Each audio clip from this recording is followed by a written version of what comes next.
Good evening, everyone, and welcome to the Library of Congress. Welcome to this Live at the Library event.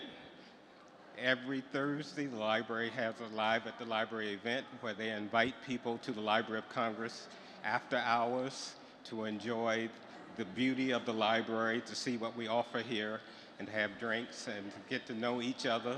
So I want to thank you for coming tonight. I hope that you will join us at some programs in the future as well. As I said, we're open every Thursday night.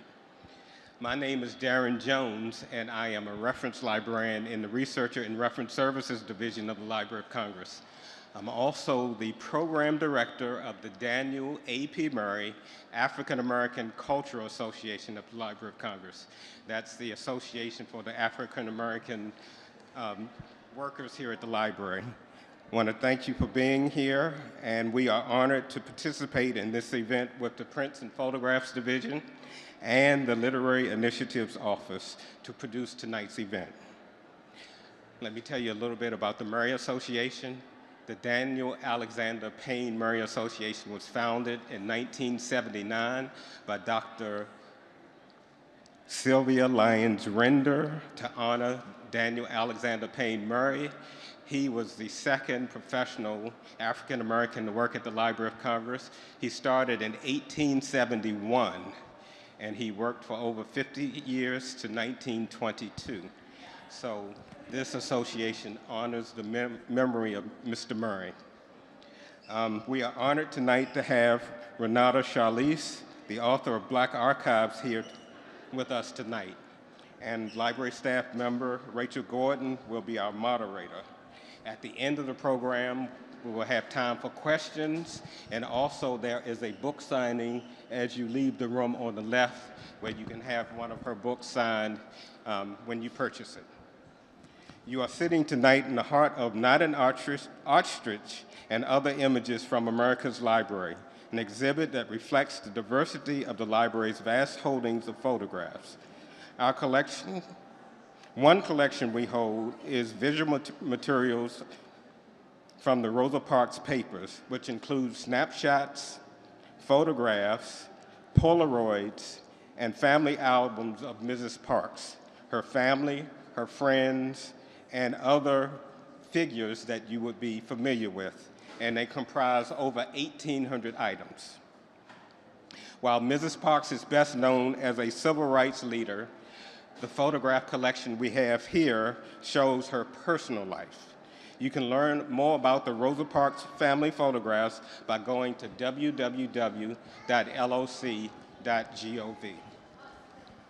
Let me tell you a little bit about Renata and Rachel. Our guest speaker, Renata Cherlise, is a multidisciplinary, research-based visual artist who uses various mediums to explore themes of identity, family, and culture. Ms. Cherlise's work bridges her Southern upbringing with contemporary methods in digital and physical spaces while reimagining notions of the Black experience. Our moderator, Rachel Gordon, is an education specialist in the library's Informal Learning Office. She works on programming and content for schools and families. She first came to the Library of Congress in 2004.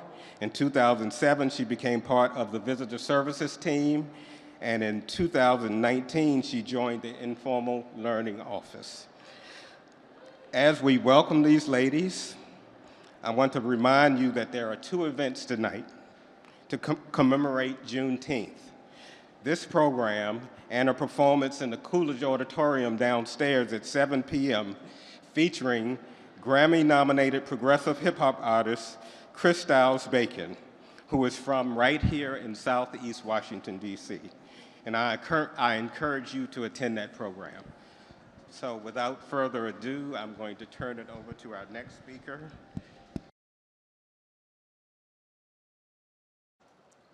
Thank you.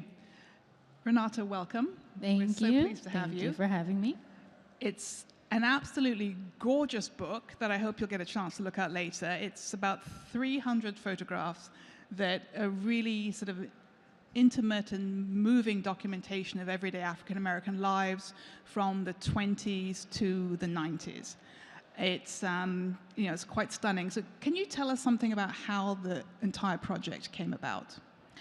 Yeah, so I launched Black Archives in 2015, and for the first few years, I was just really interested in engaging with archives through different methods. By 2019, I wanted to, and I also had a social media following on Instagram, and so we were able to cultivate a community there. And by 2019, I was just, interested in offering something tangible to our community. And I wanted to work with family photos. And so I started, I initially started with a call out to people who wanted to submit photos. And I would share it on Instagram. And then we incorporated it into a project that evolved into this book. So to narrow it down to 300 photographs, you must have had hundreds, if not thousands, of submissions. So how did you go about winnowing and choosing what you included? There were a lot of submissions.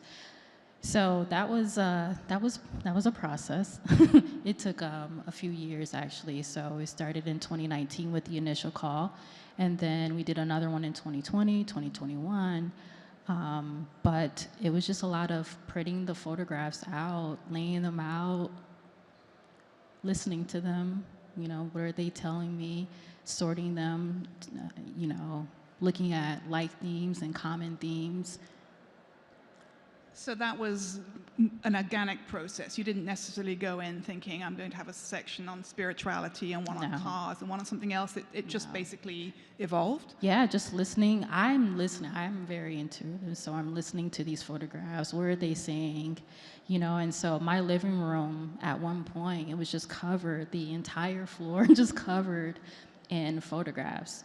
And so as I started paying attention, I wasn't really in a rush to start sorting and figuring out, what is this saying? But, every day I would walk by and, oh, okay, and I start moving some images, grouping them together, sorting them, and eventually it was reminded me of home. Like all of these images were familiar. And so the book is actually divided into 3 sections.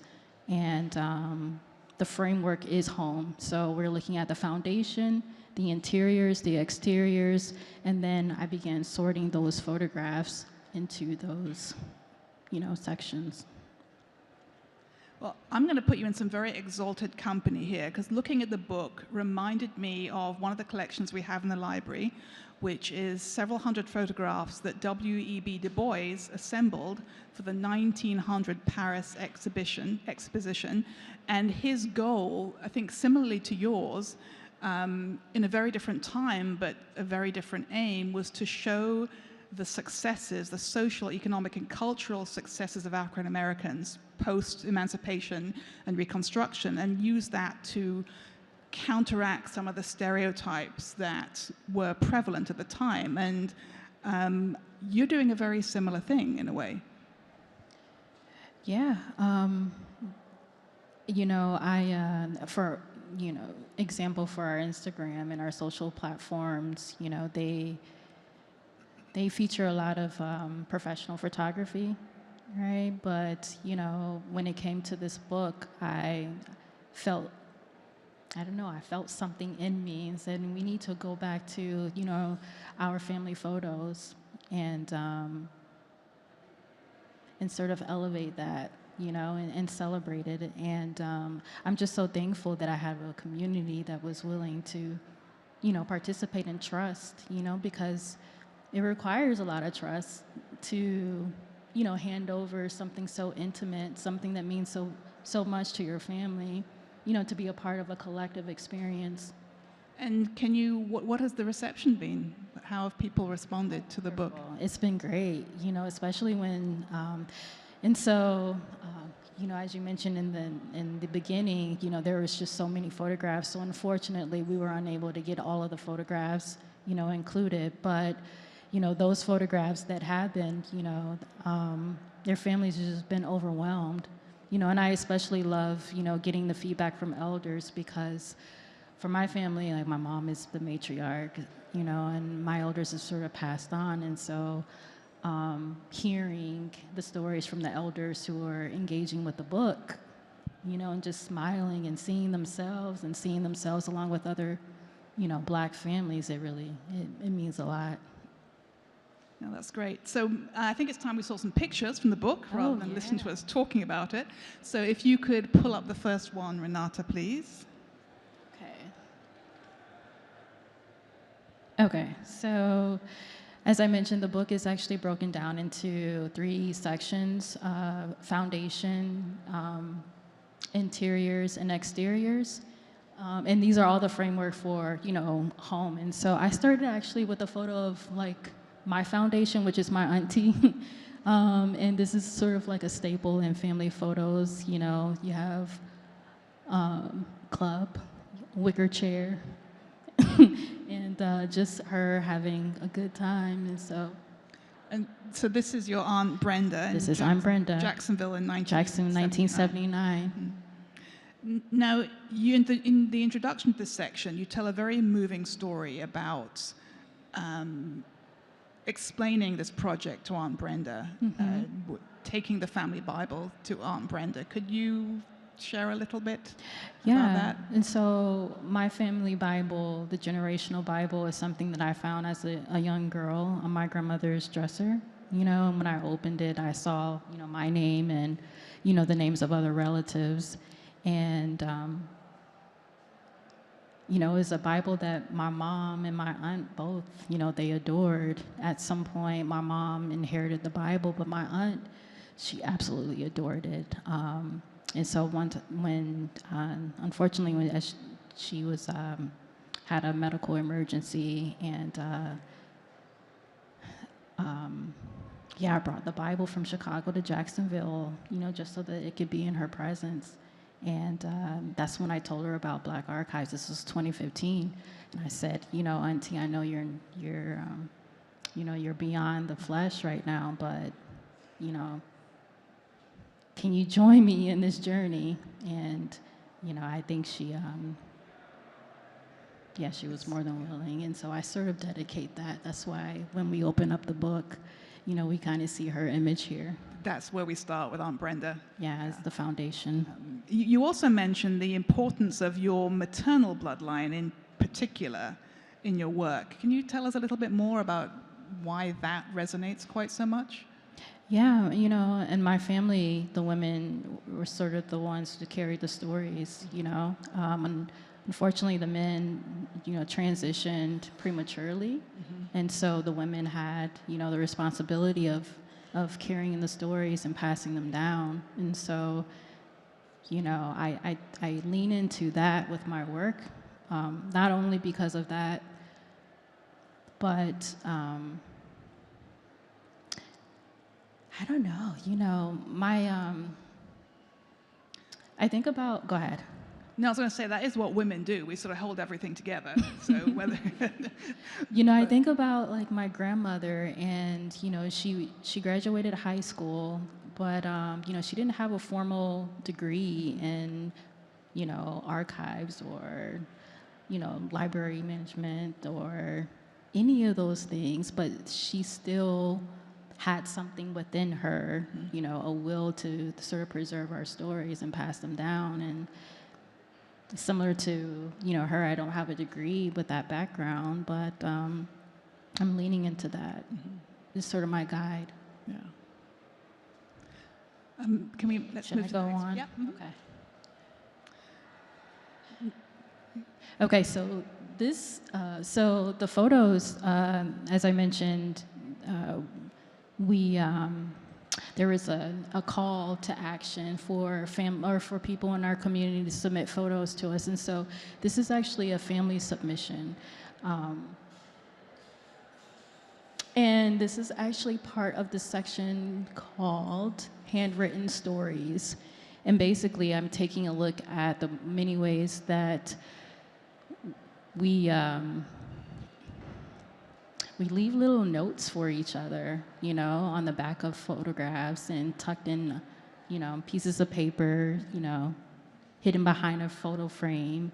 and just really honoring that. And there's a whole section that explores the way that my grandmother meticulously wrote on her Polaroids, and just sort of examining that and what that means, and how grateful I am to experience that, because she's no longer here, but I have her handwriting, and that's something that connects me to her. Yeah, you talk about her handwriting as a tangible link to her and to her feelings, and how you can sense what she might have been feeling and thinking. And you describe these handwritten notes, not just from your grandmother, but in general, as treasures and gifts that impart information. So how do we maintain that as we shift from these old pictures with the handwritten notes to keeping things digitally when there's not necessarily any written information at all? How do we preserve that kind of link? We have to be intentional about those things, and I know sometimes it's easier to send emails, but, getting back to letters, right? And writing, making sure you're writing in those cards, and making sure that we're preserving them as well, as a record. But it requires intentionality, because, we're moving in a digital age. It's so easy to kind of lose this. It's very easy, and and I mean, I'm sure many of us, you have all these meticulously maintained family albums that then come to a screeching halt at some point, and everything's moved online. So I'm glad that you're reminding us to go back to the basics. Yeah. And so this section actually explores not just my family, and we'll see in the beginning or in the books, the chapters actually open usually with a photo from one of my family members or a loved one, but then it expands into the collective. And so you'll see a mixture of photographs from institutions and other family photos. So should I move to the next one? Okay. And so this is another family submission. I believe this was taken in Baltimore, Maryland. Baltimore, 1958. And this is a family submission, and this is from the section Pictures Within Pictures. And the thing that what I wanted to explore in this section was not only just the picture, but some of the other pictures that are hidden in plain sight in our photographs. And I don't know, it was something that I noticed in a lot of the submissions that were coming in. I'm like, oh, these are powerful, especially when I know for me and my family, sometimes the original photo is no longer there. And so the only photo that you have is the photo that's in a picture of another picture. So the two photographs on the table behind her. Mm-hmm. And you talk about how pictures within pictures can trigger memories that we didn't know that we had. And the text here talks about backgrounds, things hidden in plain sight. Mm-hmm. Yeah. Mm-hmm. So I just wanted to at least honor that as well, and some of the things that we don't, we see pictures like this, but, I wanted to really, consider it. And in this section also, you talk about how these old pictures can give us clues and insights from one generation to another about somebody we may only have known as elderly. And you talk about your grandmother's wedding picture. Could you explain that a little to the audience? Yeah, the photo for this chapter actually opens with a picture of my grandmother on her wedding day with my grandfather. And my great-grandmother isn't in there, and so is my aunt, my great-aunt. But I was immediately drawn to the photo. I actually didn't come across the photo until I started working on the book. But I came across it, and she was so young. And, growing up, my grandmother's always been my grandmother. Not that she's always been an old woman, but I always saw her as an older woman. And so to be able to see her, a younger version of her, I really started studying those, that image and the image behind them. Yeah. You ready? Okay, so this is 1950s DC, actually, Dunbar. This is in the section Life Between Life and Black and White. And this section explores, black and white photos.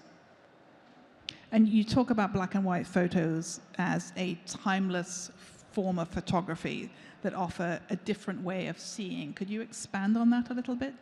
Yeah, you know, sometimes you're engaging with photographs and, you know, with black and white, sometimes, you know, you're unable to sort of pinpoint, you know, the decade or, you know, just you're actually focused on the emotions, you know, and the shadows, and, you know, and the way that that person captured the photograph. And so, yeah, I just wanted to, because, and also for my family, like a lot of our photographs were color, but fascinated to see the black and white and that were submitted by other families. One of the reasons why, you know, my family photos were in colors, you know, we had my great-grandmother at the time, she had all of our photos in sort of like this, like a dresser, and there was some sort of dispute, and you know, with the landlord at the time, and the photos were discarded. And so all of our family history before like the 1960s, you know, it just sort of didn't exist, you know, through photographs. And so by the 70s and the 80s, my mom and my grandmother, they were really intentional, my aunt, they were really intentional about taking photographs, you know, and at that time there were color photographs. And so I just wanted to make you know, create that space to honor the black and white from a time before. Yeah. All right, let's go to the next one. This is Holding Joy. This is the section Holding Joy. It actually looks at the various ways that we kind of hold joy in our families and with our loved ones. This is the Odom family, and I want to say this is the 70s. It's got to be. Look at what he's wearing. The 70s. It's got to be the 70s. And look at the cars too, yeah. With the Odom family, you'll actually see them, you know, sort of recurring through the book, and that's intentional. You'll actually see a few families sort of, you know, coming up in various photos. And I wanted to give that family photo album where, you know, you see yourself and then you might see yourself at a later time. I wanted to have that same feeling with other families. So, because I noticed, I think there are 9 photographs of the Odom family. So who are the Odoms? Are they was it just a submission that you got out of the blue, or do you know anything about them? They submitted their photos for donation University of Texas. So we pulled from the family photos from their archive. But yeah, there are about 9 photos of them, just various living their lives. Oh, this is from the section Poses with Cars. I'm intrigued about that number plate backstory. All right. I just want to know, you know, where that came from. But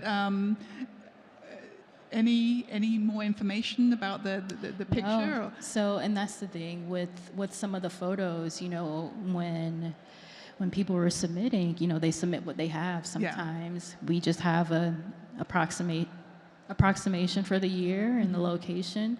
There is nothing really included with this, but I noticed that there were quite a few photos of people posing with cars, and so it was fitting for us to have a section. I guess it's in Harlem in the 1980s. So I guess that's all we know, and that they might have been Ronald Reagan fans. So. Well, you know what? I think their last name is Reagan. Oh, okay, good. That makes more sense. Yeah. Yeah. I think their last name is Reagan. Uh-huh. Yeah. Oop. Did I? Okay. So this is a good time. This is a black and white photo.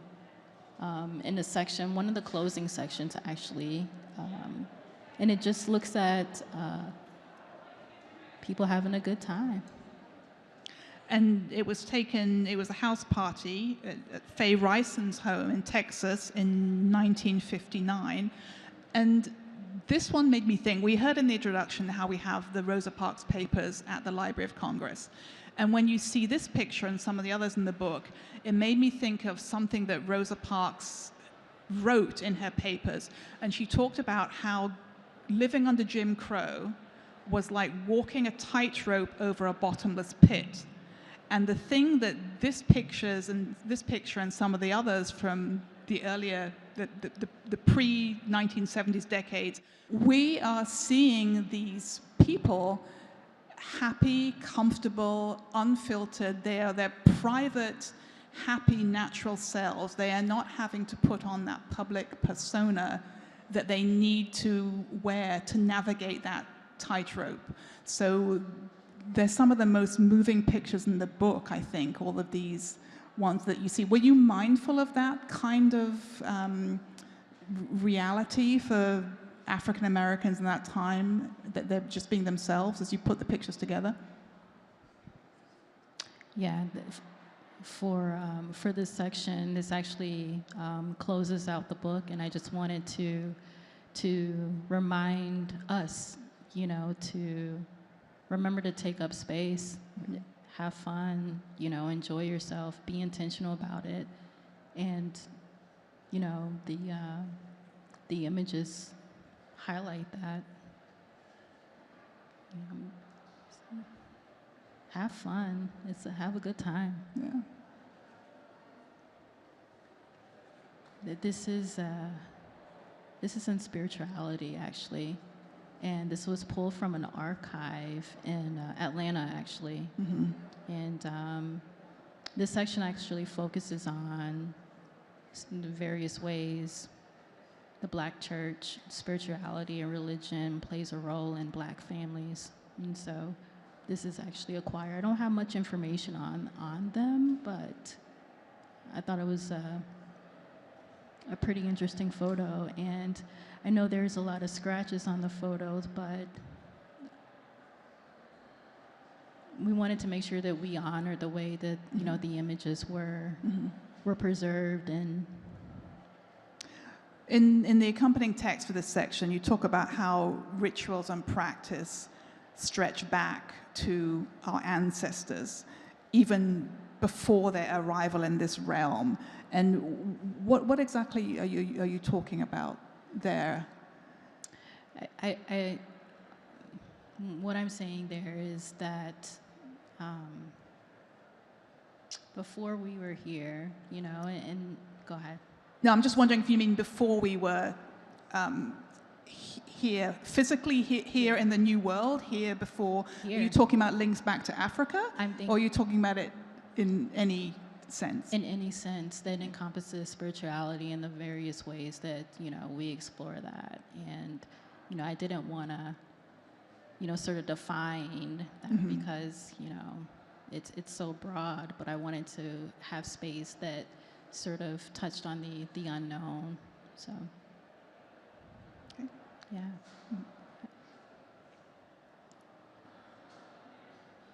Okay, so this is my parents in the style section, actually.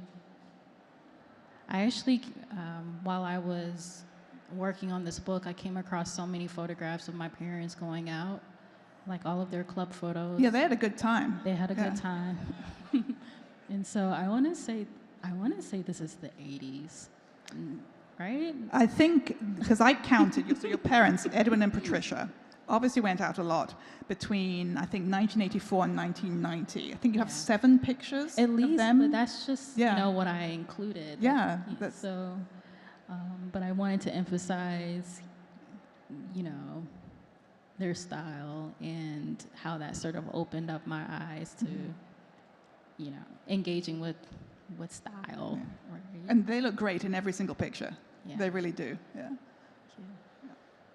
Thank you. You talk about how your mother, who is now in her 60s, she's the family matriarch, and you describe her as a living archive. There's a living archive within her body.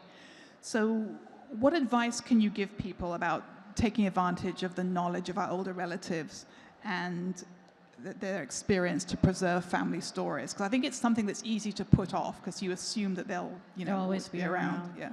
Yeah. So I for my mom, she already knows the deal. I've asked her a million questions. She actually helped me with this book. She was a great help because I'm young, and a lot of when these photos were taken, And so she helped, even the photos that don't make it into the book, she helped attach names, name, face, and years.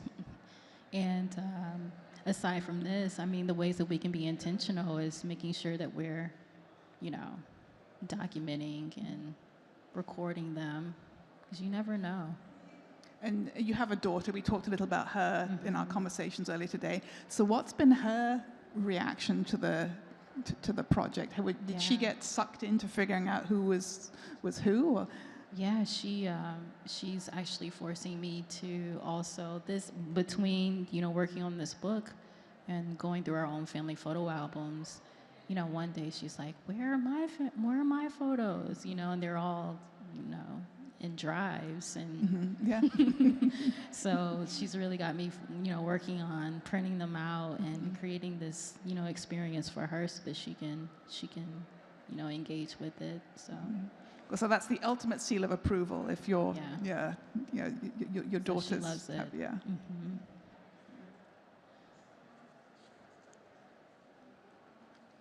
So this is from the section, I think this is a more recent photo, 90s, I want to say. I think it's 90s. I think there's no date next to it in the book. I think it was a 90s, but this is from the section Family Gathering. And, we gather, as family, under a lot of circumstances, reunions, cookouts. But this family is actually, the dad is actually incarcerated in this photograph. And I wanted to explore, gatherings outside of what we traditionally see in mainstream media.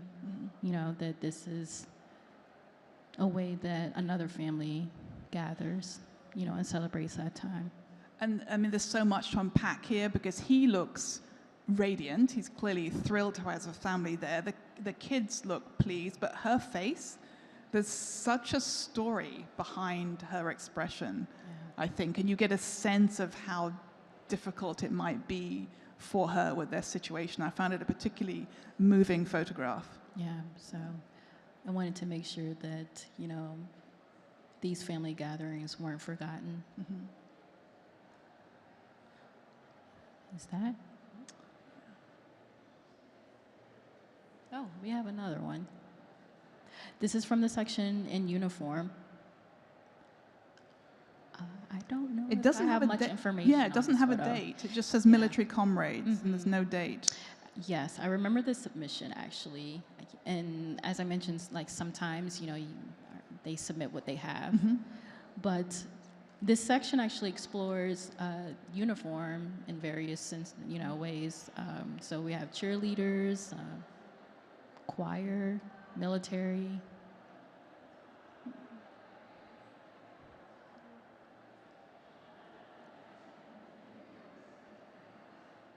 Oh. This is an image from Leisure, Moments of Leisure, actually. And it's a group of 5 pictures of this dog with his or her owners in about, I think, 1972 or so. And it's the only group of pictures with a pet. Did you not get many with pets, or did it just happen that they didn't make it in the book? That's a good question. Yeah. I think there were others with pets, but this one, I think the other ones with pets, we were unable to print, due to the resolution for the images. But yeah, we wanted to make sure that we celebrate our family members, fur family. Yeah.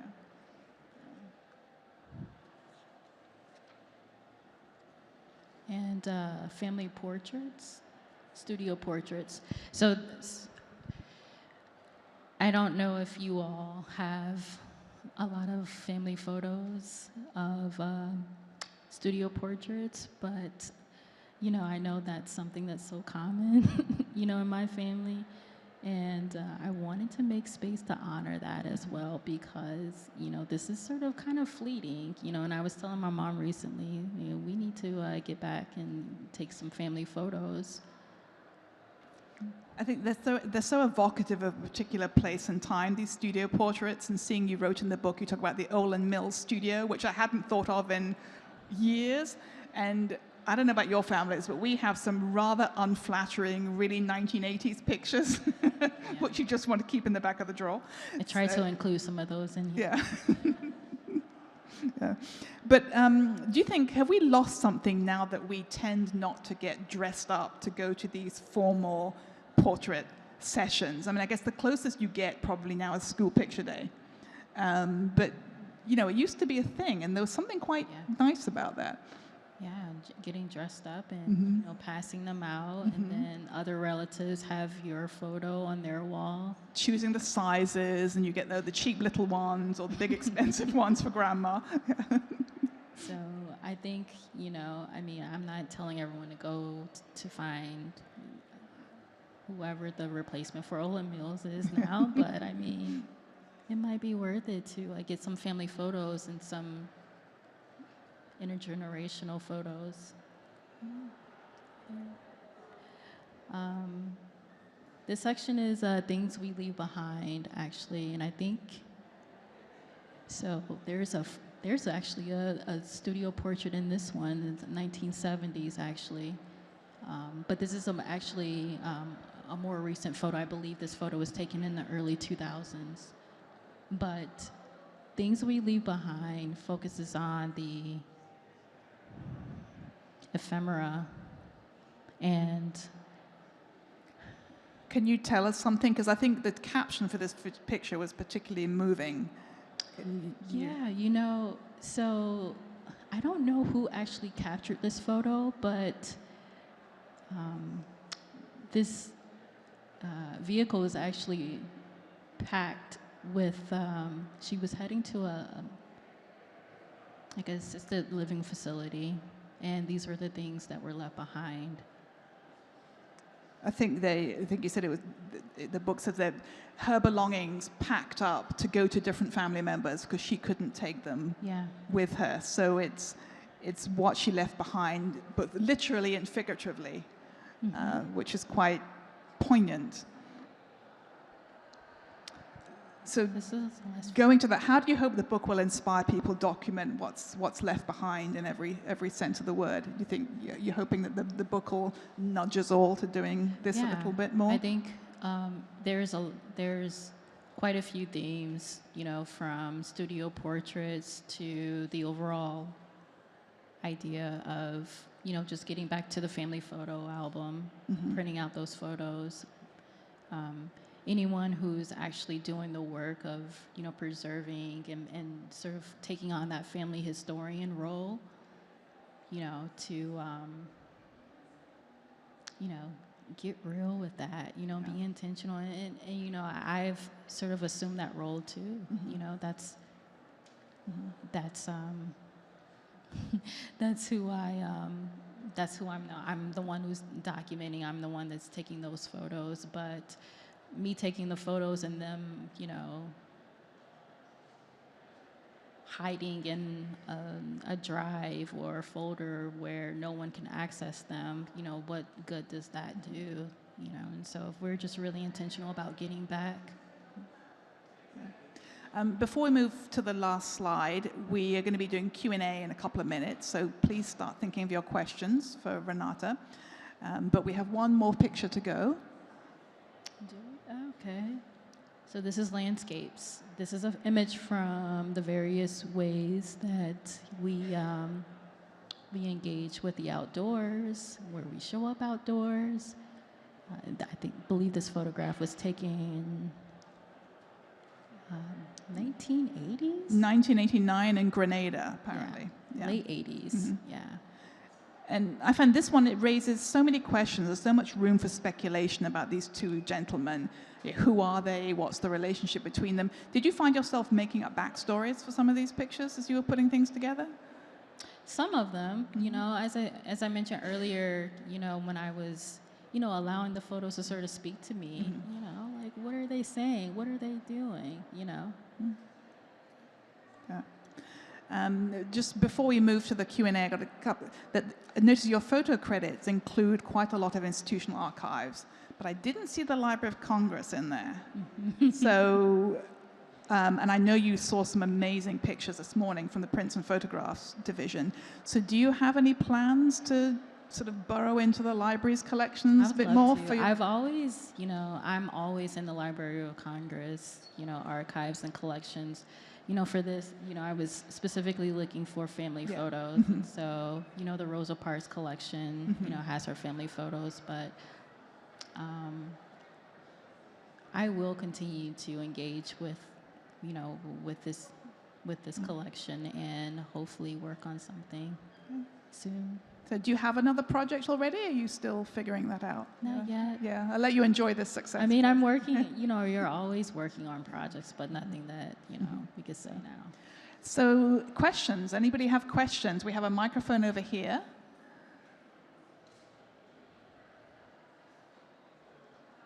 Can you guys hear me? Yeah? Really appreciate your archival work. I thought what you had to say about this sort of happening sort of naturally for you was like really dope. But I wondered about your selection process, because the Black experience is so vast, class-wise, but also regionally. We even see a piece from Grenada. And you also mentioned that you sort of just listened to the photos. I imagine that they sort of selected themselves. So when you step back, was it sort of equally divvied up, those sorts of experiences, or did you notice that there was more of a Southern experience that was at the end product? I'm just curious about that. Yeah, so there were several calls for submissions, and I leaned really into, I wanted this to really be a book that was heavily submission based, but we started working on this during the pandemic, and at that time, if your grandmother has the photos, and if we're under quarantine, then you're sort of restricted in how you can get to that family photo album. And so we had people just submitting what they had, and I think just accepting those and listening and sorting, them into, like themes. And, I feel like, if I can be honest, I feel like we could do another volume that can, I would love to do that, because there's so many photos that didn't make it. And then our community has grown so much since then that I know that, themes that we didn't explore, then we'll be able to touch on now.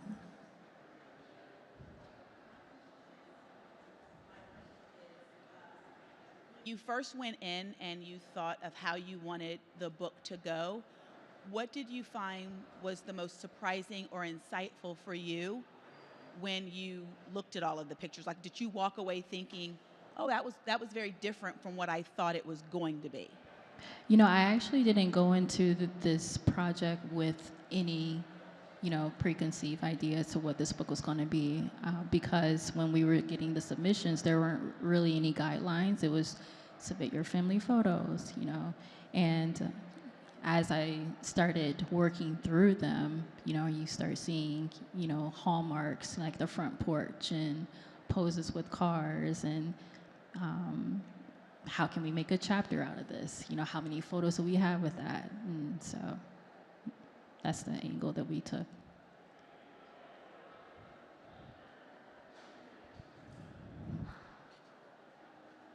Do you have a favorite photo or favorite section in the book? Oh, that's a hard one. I love them all so much. You love all your children equally, basically? Yes. I do really, I adore the tenderness. There's a section that celebrates Black joy, love, and tenderness.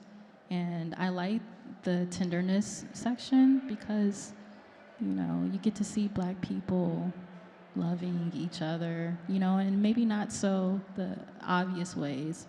Maybe it's a touch, maybe it's a gaze, it's the softness. And I think we should see more of that.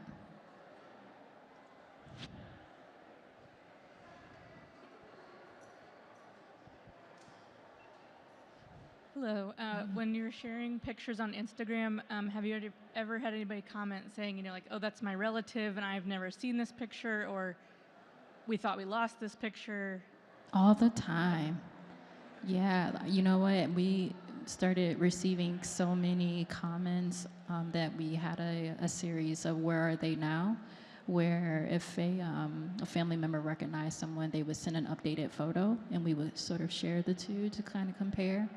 But a lot of times, people are seeing their loved ones for the first time. And so it's sort of incredible to be a place where they can sort of come to and see, like, oh my God, that's my mom, so.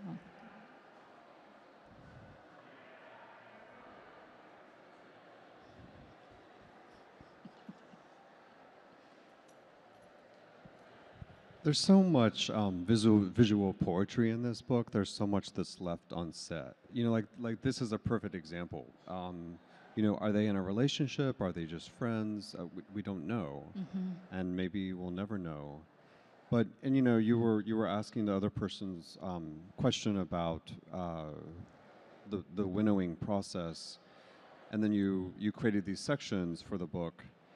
How did you think about sort of leaving the sort of task of interpretation open to the reader, but you also had to put it in a section? Like, did you Right. try to direct your reader to interpret the photos in a certain way, or? And that's a good question, because even on our social platforms, I don't do a lot of reading of the images to people. I kind of want them to interpret them, for how they present themselves, how they show up. And, for the book, I had to, include some sort of text, but I wanted to leave it open to interpret it to whatever this meant.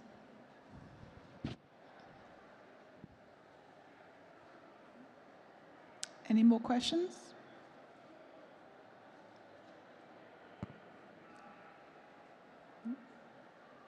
What do you believe is the most significant aspect of this culture phenomenon for African American families in terms of their overall resilience and well-being? Oh, I didn't hear that last part. I'm sorry. What do you believe is the most significant aspect of this cultural phenomenon for African American families in terms of their overall resilience and well-being? That's a good question too. Thank you for that.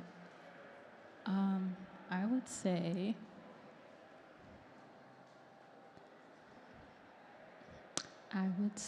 something.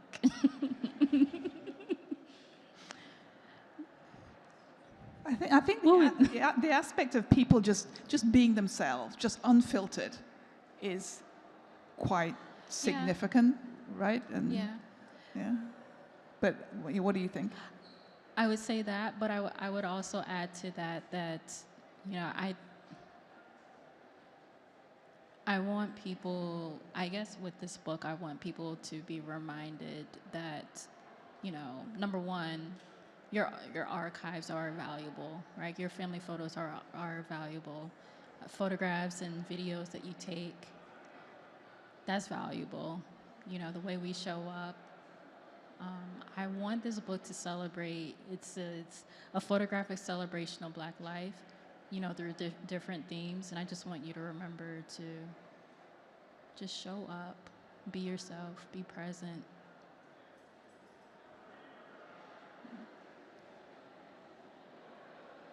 We might have time for one more quick question, and then before we wrap up for the book signing. Last question. Were there any photographs that you were told about that you were told still exist that you wanted to add to the book but you couldn't find? From my family? From your family. Yeah, there's a photograph that I remember actually as a young girl of my grandmother graduating from high school. And Maybe speak up a little. Okay. My grandmother graduating from high school. She's in her cap and gown. She's my aunt. She's holding my aunt, and I remember this photograph like as a young girl, and I'm like, where is this photograph? I want to I want to include it, but could not find it. And I guess for now, it just exists in our memory. I don't know where the photo is. So, Renata, thank you. Wonderful book, as I said. And I hope you'll take a chance to look at it on the way out. Renata will be signing copies as well, but it's just full of the most stunning pictures. And as you can see in this space, we're surrounded by stunning pictures. So if you do have time, I'd encourage you to take a look at this exhibition. The Prints and Photographs Division has, I think, about 400 photos of their many, many millions of photographed collection in here to take a look at. And as we heard earlier, we do have an event down on the ground floor in the Coolidge Auditorium at 7, the hip-hop artist, performer, and storyteller Chris Styles Bacon. So you have plenty of reasons to stay at the library for the next hour or so and come back. So thank you. Thank you for coming. Thank you.